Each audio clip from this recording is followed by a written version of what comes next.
I started doing workshops and doing groups where I'm getting up in front of others, like outside of the gym setting, and talking about resilience and perseverance and goal setting and vision and taking action. You should know what 1 hour of your time is worth. You should know the value that you bring to the marketplace. You know what your passion is.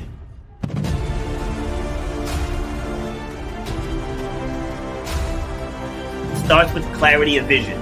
If you don't have the clarity of vision, whatever next thing you get, you're not going to see it through because you don't have the clarity of vision. So the point of my pain was being told you will never run or jump again. And all that stuff, I was like, you know what? Like, I want to be able to take this even bigger. If you know why you do what you do, you have to know how to charge for what you do. That's how you're going to change your life, and that's how you're going to leave a legacy for your children and your family. You got to know your worth.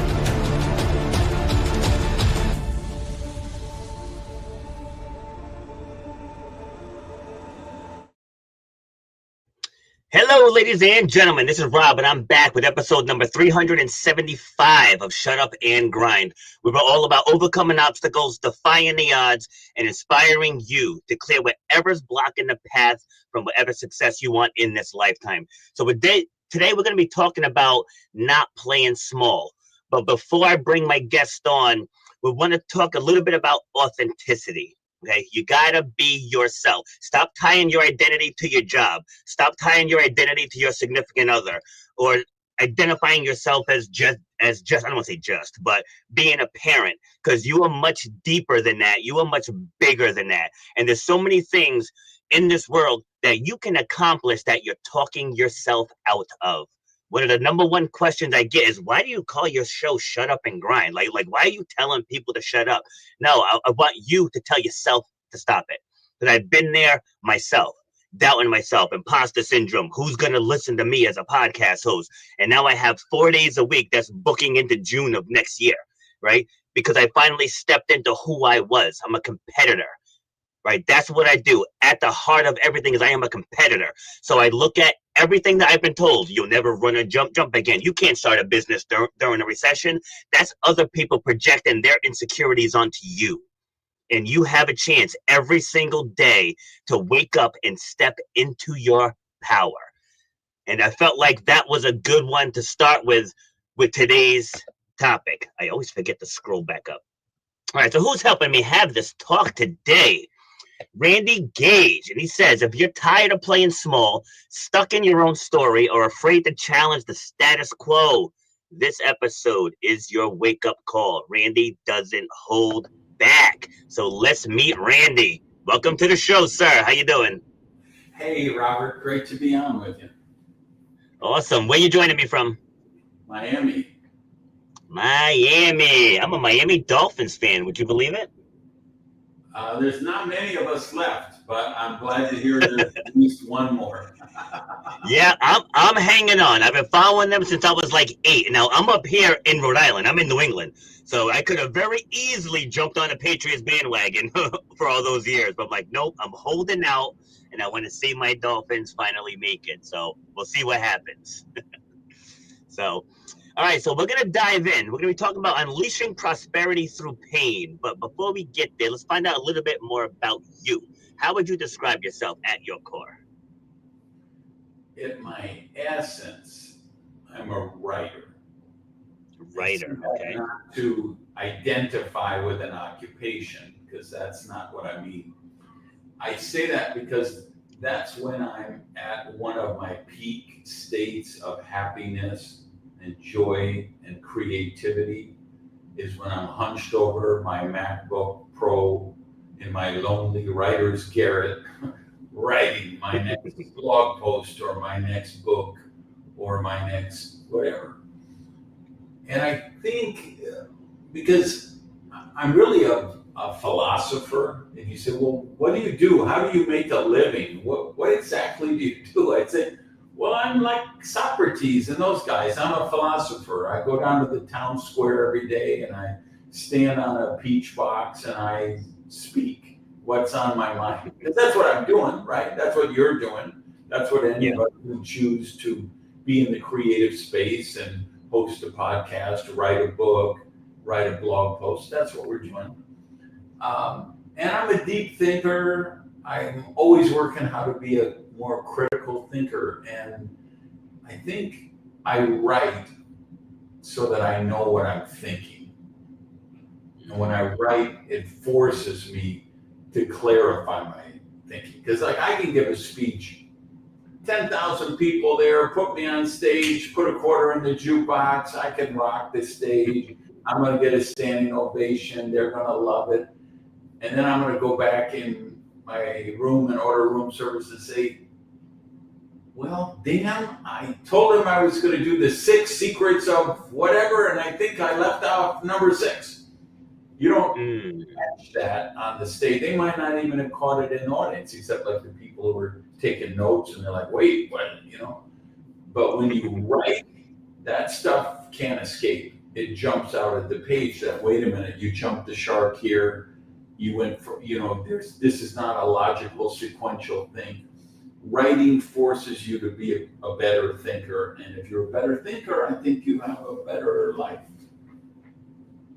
I love it. And that's exactly how I feel about speaking. I interviewed someone 2 weeks ago, and as he's telling his story, I had a moment in there where he shared something about being homeless, and I completely reframed how he thought about it. And he was like, oh my God, he's like, I never thought about it that way. So for this Black Friday, I actually put together a program that helps seasoned speakers find the hidden gems in their own stories. So it's like, I always tell people, when inspiration comes, it's like, don't push it away. It's like, you never know when that next big idea is going to come. And we live in a society now where we focus solely on our challenges, that the opportunities that are right in front of us, we just completely walk right past them. Right. So in your day-to-day life, and when you're up on stage doing your thing, how much of that do you see? Well, same thing. Let's say I'm coaching with a speaker. They'll come to me and, hey, I'm working on a thing. I always say, and they say, where does the material come from? Where do you get all that? How do you keep writing these books? Material is your life. Your life is your material. So no matter what happens, if you're a professional speaker, it's almost like I was actually on a plane with Lisa Ford, who's also a professional speaker. And the plane landed, it bounced like 15 feet. I'm talking a wide body jet. It's the roughest landing I've ever had, and I'm a 7 million miler, frequent flyer, right? Wow. A lot of planes. I have never seen a plane bounce like that. And I joke with her afterward, I'm like, if this plane would have crashed and you survived, I would have had to take you out because, we can't both have the same story on, for us, right? So, the speaker, we just say, it's all new material. Oh, Randy, you got 10 cancer tumors, and okay, great. I got the material for my next podcast, I guess. Oh, Randy, a meteorite just landed on your garage and killed your Bentley, and well, great. I guess I know my next book. It's if you are a speaker, author, coach, say what is the worst day of your life? What is the best day of your life? That's where the material is going to come from. And it's usually going to be the worst day of your life, the day you lost a loved one, your business went bankrupt, your company failed, whatever, you blew up your marriage. That's where the best content comes from, because that's where the best learning lessons come from.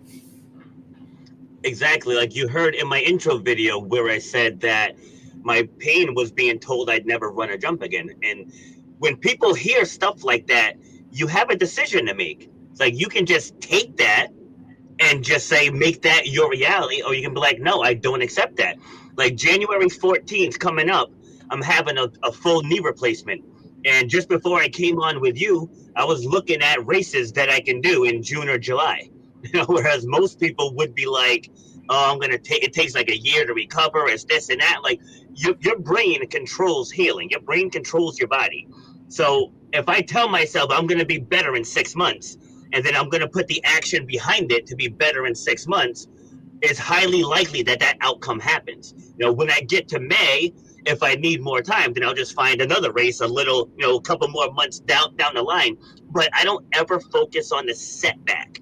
I focus on the desired outcome that I want, and I want to assume your mentality is similar to that. 100%, because I actually believe when you create an intention like that, you bend the universe to your will. Yes. Which sounds crazy to some people. It sounds like woo-woo BS, right? But I don't think so, because at its ultimate, everything in this universe, at its ultimate level, is energy vibrations. So this pencil I'm holding is energy vibrations. This microphone here, the laptop or phone you guys are watching this on or listening to this to, they're all energy vibrations. And what do we know? Energy can be repelled, energy can be attracted. So when you set an intention, and you set one that's bold, it's daring, it's imaginative, it's something that inspires other people, you attract people and circumstances that will help you manifest that goal. I really believe that. Yeah, I do too. And that's right in alignment with what I said a minute ago, that once you take your eyes off of your struggles, they're like the opportunity, they're already there. Like they're already there. You're just not seeing it. And to your point about that I saw in that brief glance at your bio, your power does come from that pain. And I learned that firsthand when I literally lost everything. And I went into that dark place for a minute. It wasn't until I was like, you know what, you got to get back into your purpose. It's like, you can't let this, because like, what is this teaching me? Like, why did this just happen? And then I used that to propel myself forward. And now I have all kinds of good things going on now. And where I easily could have let that situation consume me. And sharing these types of stories is what's going to help better the entire world, because people are going to realize struggles happen to everyone.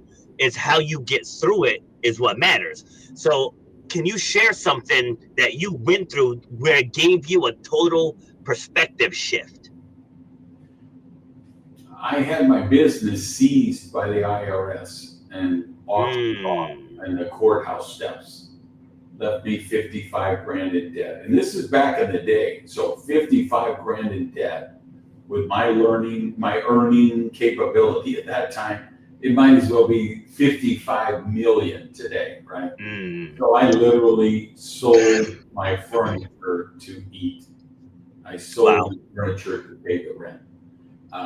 And I was like 30 years old, okay? When you're 18 and you don't have any furniture, it's like almost romantic, You out on the street, oh, look, somebody threw away a recliner. If I put a sheet on it, it'll work perfectly. Oh, wait, I can build bookcases with bricks and boards, and I can get those for free. That's like romantic.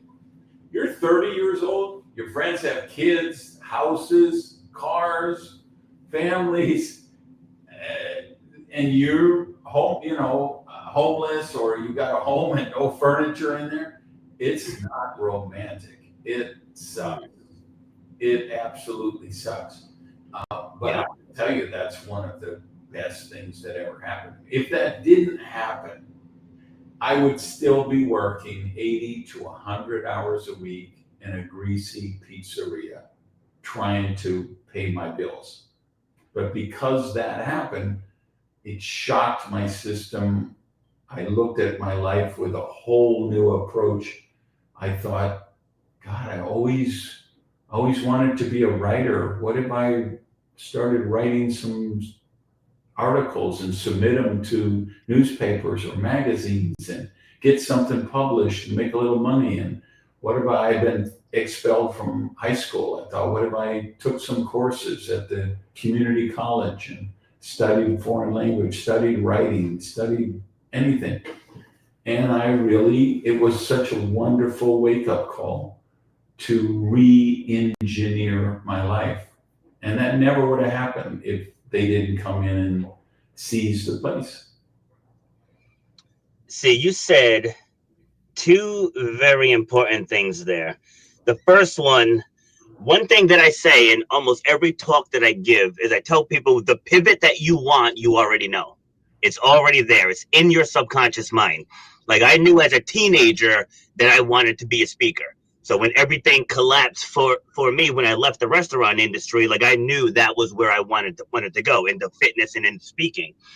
And you said you always wanted to be a writer, right? So in the depths of where you were, not having a place to live, not having stuff, feeling down on yourself as a 30-year-old, the answer was right there. And you leaned into that answer. The other thing you said was re-engineering, right? Re-engineering. What people have to understand, life is not about luck. It's about what you do. And when I lost everything in 2023, I've been working like a dog for 2.5 years. I was like, 'cause I'm gonna build something to ensure that that never happens again. It's like I rebooted the podcast, I wrote a book, and right now I'm up to 10 streams of income. So that way, if any one of them goes under, I'm not gonna go under again. Like I had all my eggs in one basket, and when that blew up, it was crazy. But to your point, if that didn't happen, I wouldn't be where I am now. So when life happens to you, you have to look at where those golden nuggets are, and then work into like lean into those, and not on negative stuff that happened. Yeah, 100%. And it's funny, we just buy into the story of society, what it tells us. So, I mean, I had started off as a, single mom, raised 3 kids by herself. We were very poor. I knew I was poor. You see these people on TV and they say, we were poor, but we didn't know it. There was so much love in our house. Oh, get out of here. I was poor. I knew it, right?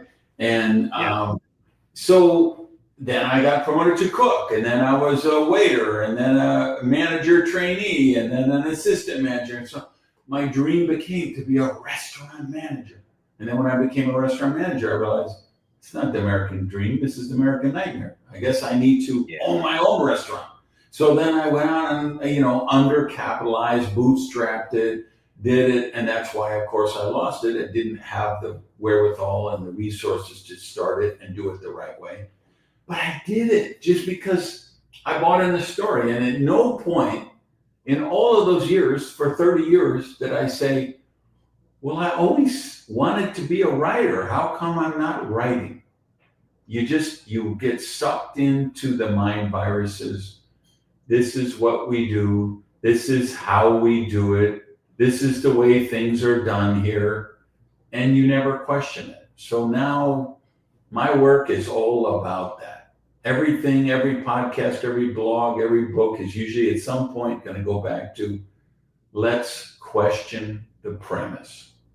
Because if the premise is wrong, everything that comes off of the premise is suspect.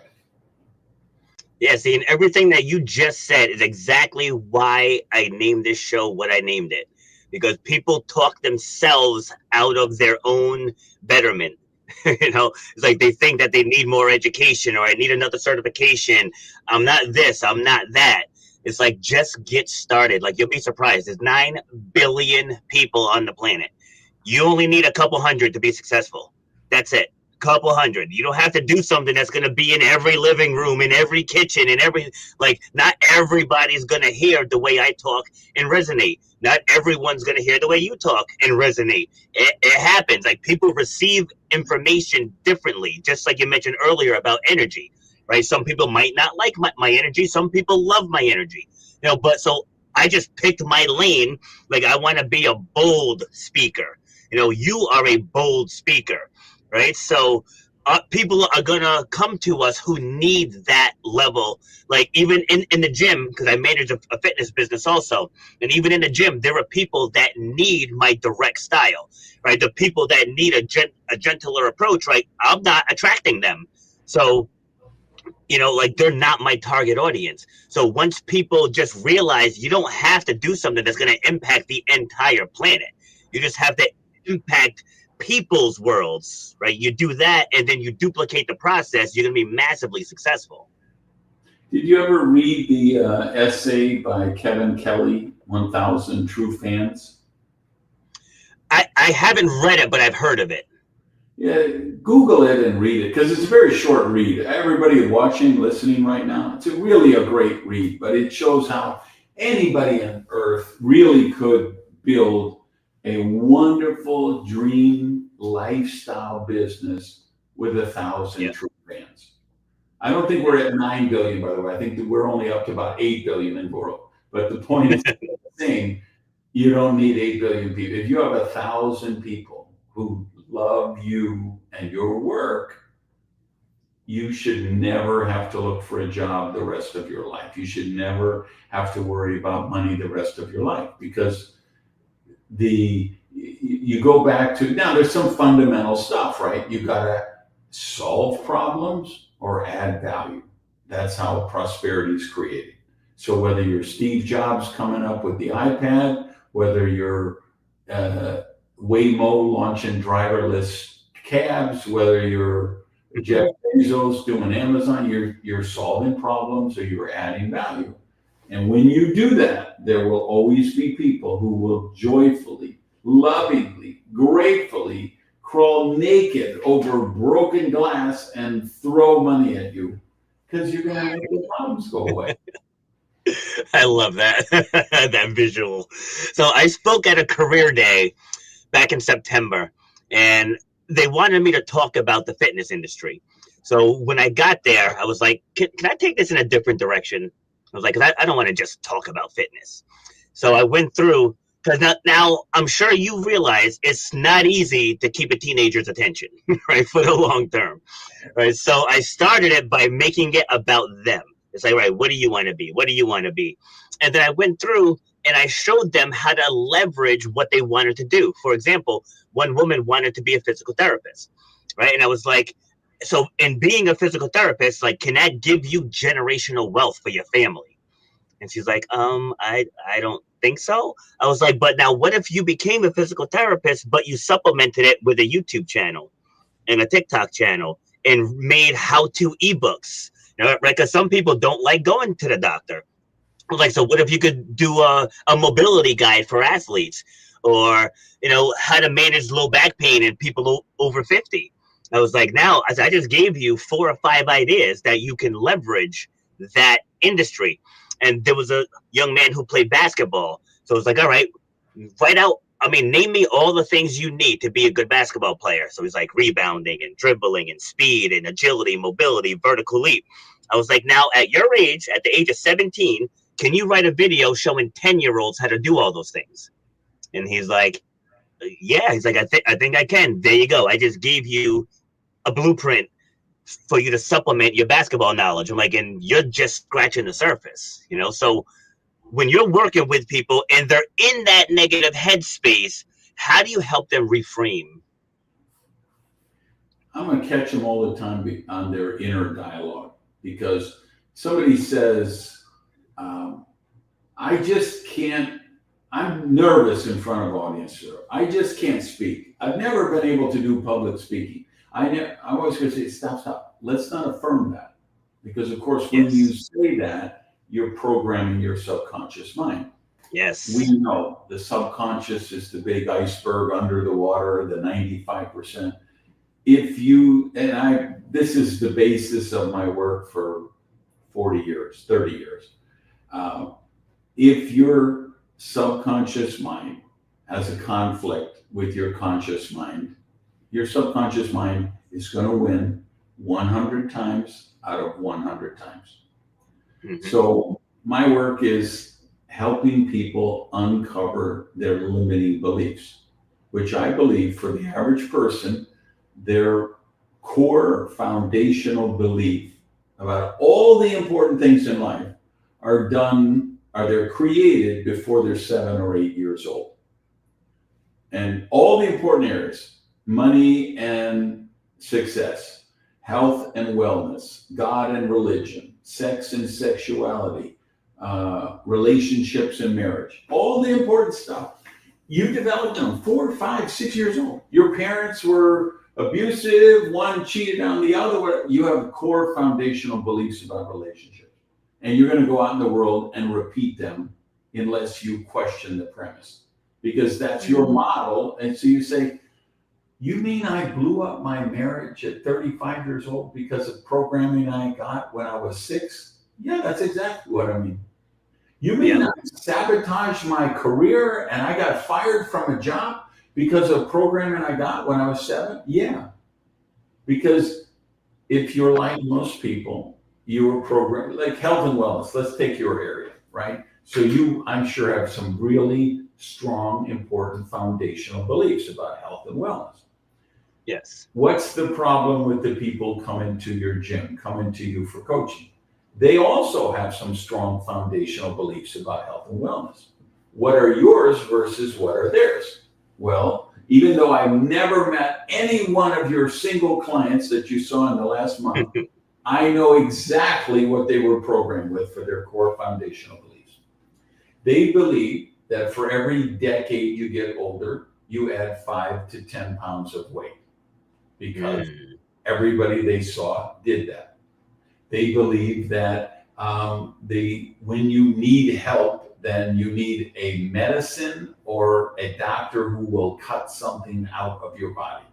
They're not thinking of what you suggested earlier, like, hey, how do I get my mind to activate my healing process?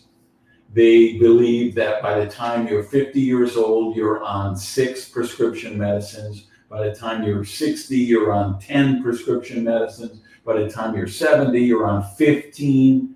My great aunt was 83. I went up there and said, Nettie, I want to see every single prescription, every bottle. She had 23 of them. Oh my God. I took her and her 23 bottles down here to Miami to my doctor. And we found that the podiatrist prescribed this one, which counteracted with this one, and this specialist prescribed that eliminated the other one, and then those two created a reaction that a different doctor prescribed. And so we got her from 23 medicines down to 12, which was, but that's, you're raised, like I say, your core beliefs. So for most people, what are their core beliefs? Money is bad. Rich people are evil. It's spiritual or virtuous to be poor. To be a good, successful entrepreneur, you've got to be a bad parent. To build a successful business, you have to exploit people, rip off the customers, pillage the environment. These are the core foundational beliefs that are in their subconscious mind. And if they don't get to a seminar where I'm metaphorically grabbing them by the collar and getting in their grill, or they're reading one of my books, and I'm, wait a minute, let's just question, what are your beliefs about God and religion? Or what are your beliefs about health and wellness? And for most people, they can go through their whole life and never question those beliefs, so they can never make the change stick, because they're treating the symptom, but they're not treating the cause. Yeah, love all of that. Like, here's an illustration. It's a little different than what you just shared, but this is about questioning, because I agree with that 100%. I spoke on a panel last month, and when I had the pre-interview, the host was like, and it's our expectation that you will show up in professional attire. And I said, okay, absolutely. I said, whose profession are we going by? I said, because in my profession, I can wear a tank top. I said, so if I'm going to, and it was about authenticity. So it's like, you want me to come in and speak about authenticity wearing a shirt and tie, something that I would never wear into the gym, right? So I would walk into the gym with a shirt and tie, and they would look at me like I had 5 heads, So, and then she had really no answers for that. She was like, oh, okay. She's like, just come in as you are. Yeah, you question the premise, right? And that's what we've got to do. We just got to question the premise because the amount of stuff that people do, I mean, they're just robots, most people. And like today, with social media and the mind viruses that are created with that, and Oh God. the cell phone addiction that people have, Mm. most people today are going to bed with their smartphone. The last thing they do is fire off one more post on Instagram or watch five more clips on TikTok or whatever. They wake up, they've got the news alert, the breaking news first thing in the morning. This is, we're like in the Matrix. It's not the Matrix like the movie, but it's the Matrix of the cable news channels, the social media platforms, all the marketers who want to sell you crap that you don't need, all of the political government stuff to brainwash you, to program you to be a worker drone in the collective. All that programming that people get on a daily basis, they don't have no idea it's there. It's thousands of subliminal mind viruses every day. And if you don't become conscious of them, blow them up, replace them with empowering beliefs that serve you, you just become a puppet. So, like right now, we have all the MAGA puppets who are all liberals, are libtards, and they want to give away everything, and they're all socialists and communists, and da, da, da, da. And then we have all the same exact level of brainwashing on the liberal side. Everybody Yeah. MAGA is a racist. Everybody MAGA wants to do this. Whatever. They're all this. It's so true. They both extremes. They've lost the ability for critical thinking, for rational analysis. They're completely puppets on a string, and Yeah. they're powerless to stop it because they don't recognize the programming they have. If someone wants a deep dive on this, on my blog, so randygage.com, just go to the blog, and I need to go see what the just if you search under the blog, I wrote it with the Charlie Kirk thing when Charlie Kirk got assassinated. Remember? Yes.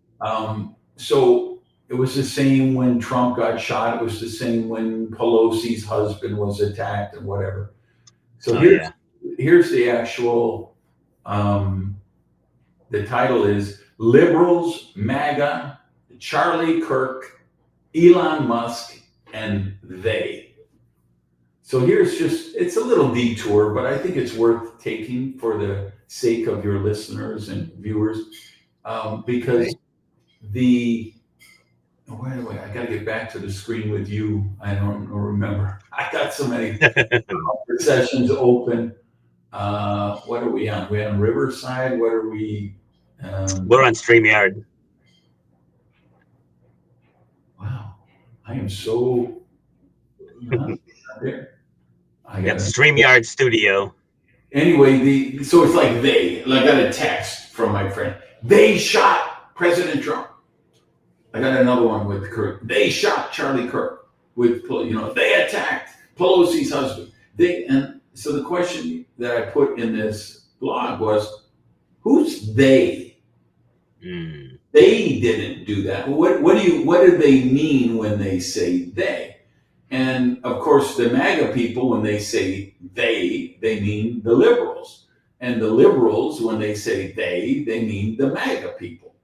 But there's no they, it's just us, right?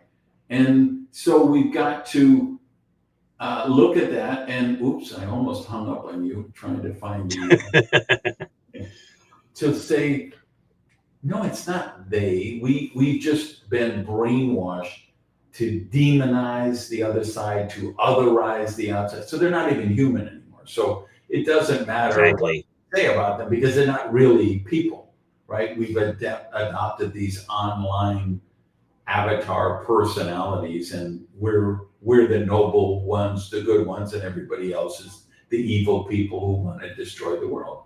But it's all just mind viruses, and it's all programming. And so you were programmed with these core foundational beliefs before you were 8. Now that you're 30 or 40 or 50, Meta and X and TikTok spend millions of dollars hiring the greatest researchers in the world, the greatest computer programmers in the world, who develop the most powerful algorithms to turn you into a puppet. Because they only make money when you're on their site. And the way they keep you on the site is they get you afraid of something, or they get you angry about something. So, oh my God, there's an update.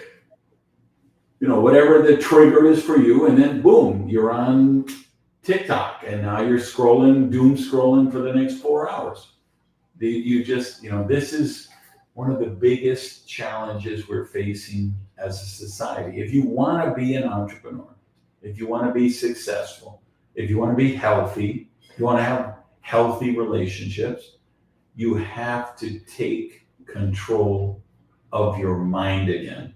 And you can only do that if you recognize who is trying to program me, what are they trying to program me with, and how do I counter program against it.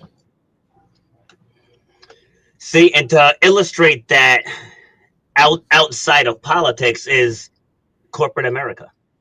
Corporate America does the exact same thing. When I was leaving my last class today, as two of the women were talking, where she was saying she's in sales and that she has to work on Saturday, but the job isn't gonna pay her. But I guess because it's Black Friday weekend, like, she works on commission, but they weren't gonna give her hourly. So she was like, if I have to come in to work, I should be getting paid. And her manager's response was, it's a privilege for you to work that day. And I was like, that's how people get treated. And I think about how long I spent in the restaurant industry, because I was constantly told how valuable I was and how they couldn't do it without me and all this other stuff. And I held on to it, working like a dog, 60, 70, sometimes 80 hours a week. And when you figure out the math, it's like I'm making like $14 an hour. Like the bartenders are making 40. I'm making 13. Like, this doesn't make any sense to me. But to your point, you're stuck in that mind virus. Like, I just had them thinking like I'm gonna get promotions and I'm in line to become a district manager and I'll get a company car and I'll get to write my own schedule, not realizing I was wasting my life away. And the best thing that I did was finally to say, I don't want this anymore. Like, that one sentence changed my entire trajectory in life. Was just, I don't want this anymore. What are your thoughts? I did that was me. I did the restaurant business. And so I finally worked my way up to manager. I wore a tie, had a big ring of keys, got to go around with a coffee pot. Hi, how's your dinner this evening? And I realized I made more money when I was a waiter, because I was a good waiter. Man, I was suggesting appetizers. I was suggesting wine. I was suggesting desserts. They had a big check. They were tipping me on that check, and I was there clearing the plates. I was there checking on if the steak was cooked right. I was there coming back. You know what I mean? I made good money. And then, like, same as you, I'm like, well, but that's the title. And then I could be the area supervisor. And then it was just, I don't want to say, it's very important that we don't deal in absolutes. So I never say you can't get rich as an employee. The truth is, there are people who get rich as an employee.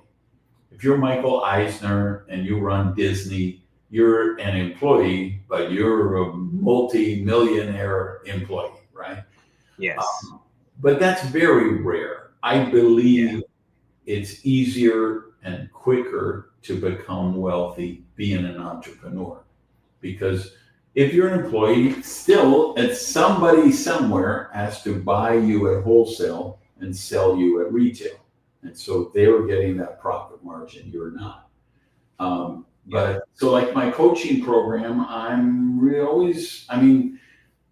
know where it came from, but maybe the last couple of years, everybody keeps calling me the entrepreneur whisperer now. Started on some TV show or radio show or podcast or I don't know what, and then it's kind of taken on legs of its own, because I that's my jam. I mean, that's my tribe, entrepreneurs. That's who I can really help, right? Yeah. And I'm always encouraging them, how do we get you to be an entrepreneur? Or if they really are in an employment space and they want to stay in an employment space, great. But how do we get you to think like an entrepreneur? Because Yes. that is where the critical thinking comes from. That's where the innovation comes from. That's where the breakthroughs come from. Yeah, and that goes back to what you were saying about your programming. I say that like you see it in fitness all the time. You get guys who are fabulous personal trainers or fitness coaches or athletic strength and conditioning coaches, and they think they can just step out and just open up their own gym. It's like it's not that easy. Like, because again, you just went from being an employee, like you don't see what we do on the back office end and the marketing and the branding. And again, I learned that firsthand when I first started, and I didn't really grasp what I was doing until I started traveling and going to seminars and going to masterminds and hiring a business coach. And that was when I learned how to do all of this stuff. Because just going in, it's like, hey, you open the doors and they'll just come. And there were many days I sat in the middle of that gym just watching all the cars go by, and it's like, how come no one's coming here? You know what I mean? Because that's what you think. Like a Planet Fitness, they can do that, but they don't see the millions of marketing dollars that they're putting out in TV commercials and online ads and all this other stuff that the average personal trainer, they don't know that you need all of that stuff, because most gyms go under in about 18 months. Yeah. Like it's scary. So they don't upgrade themselves. But I want you to spend our last few minutes, because I know you have a hard out, just on your business, what you do, what you offer, if you have any services to offer, where people can find you. So the floor is yours for the next 7 minutes. All right. So randygage.com. RANDYGAGE, randygage.com. That's my Starfleet command site. That's where all things meet. So my podcast, you can get to it from there. My blog, you can get to it from there. My books, so link to Amazon's the best place to get the books. For entrepreneurs, the best books for me are going to be Mad Genius, Risky is the New Safe, and then Radical Rebirth, which will be one for everybody on this podcast. If you're on this podcast, Radical Rebirth is a must read for you. It's how to really reinvent yourself. And so like I say, what I'm working with entrepreneurs. I have a coaching program called Breakthrough You, 3 levels, because you have to start where you got to start, right? The first level is for people who are not prosperous. They're not making good money. They might have a bunch of student loan debt. They might have credit card debt. They don't have prosperity consciousness. They have poverty consciousness, right? They expect bad things to happen. When good things happen, they waiting for the other shoe to drop. If that's where you're at, that's what I call it, the apprentice level, right? It's very inexpensive, but we got to get them. And if you're there, we got to get you out of poverty consciousness into prosperity consciousness. We have to get you to the point where at least 50.0000001% of your thoughts are positive. Because even if it's 1/10,000th% more in the positive column than the negative one, that will create another positive thought to tip the scale, and another one, right? The middle level is the alchemy level. You remember alchemy was the ancient practice of transmutation, transformation. How do we convert base metals like lead into gold? That's for people, they're out there, they're hustling, they're going after it, they got business. They listen to the podcast, shut up and grind. They're grinding out there.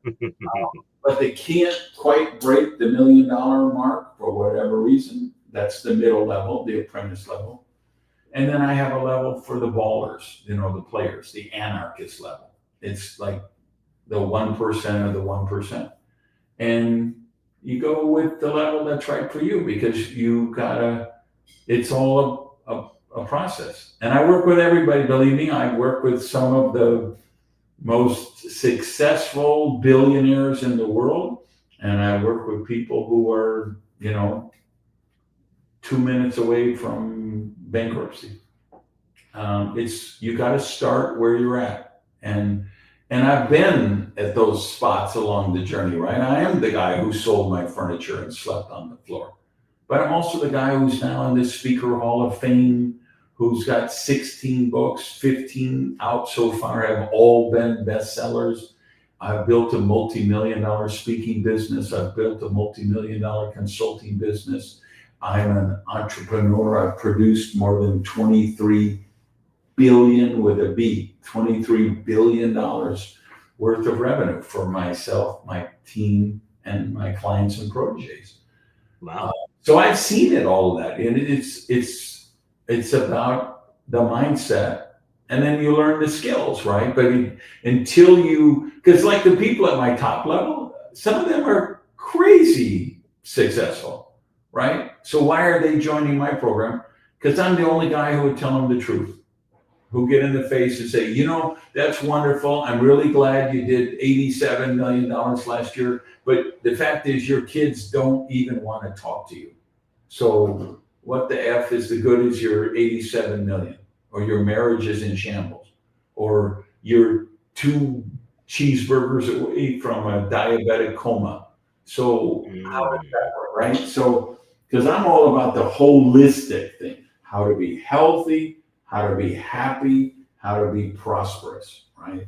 And that's the mindset. That, by the way, that'll be a good giveaway for your pod peeps here. On my website, right on the homepage, there's a PDF, 7 Elements of a Prosperous Life. So it's free, just download it. But I think that would give real value to people on, again, how to get the whole thing. Because again, it isn't just the money or the titles or the perks or the bling bling. You really want a prosperous life, the whole picture. Absolutely.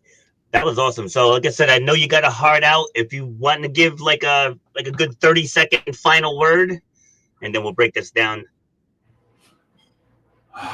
Final 30 seconds. The only free cheese is in the mousetrap. If you want to manifest prosperity, I don't have hacks and whatever. Let me show you how to put in the work. And you got to be willing to do the work. But if you're willing to do the work, you work on you, and you look at what do you want to do, have, and become, and then you just start that process, and you work at it every day. You get there. You don't ever get to the summit, pinnacle, end, because it's always a journey, and it's all about just becoming the highest possible version of yourself. Love it. And I love that quote. The only free cheese is in the mousetrap. That's awesome. And that's a perfect note to end on. So thank you very much for coming, sharing your stories. If you want to come back again and be on one of my panels, we go round table talking about various topics. You can more than welcome come back for that, and enjoy the rest of your day. All right. Thanks, Rob. Thanks for everybody watching. Peace. All right. Take care. All right. So that was Randy. If you tuned in late, make sure you go back and watch the rest of the episode. He gave a lot of wisdom there, shared some powerful stories. And that's all I got for you. So we're doing Monday through Thursday. Monday through Friday now. So all at 12 noon. And the panels are going to be coming back soon as well. So again, thank you for tuning in. Enjoy your day.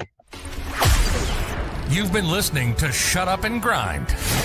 We hope you've gotten some useful and practical information from this show. Robert has over 20 years experience pouring his knowledge and expertise at many events in the service and fitness industry, as well as secondary schools and universities. He has a true passion for helping others break through the barriers that are holding them back. To book Robert B. Foster to speak or to reach out, go to robertbfoster.com. Till next time, shut up and grind.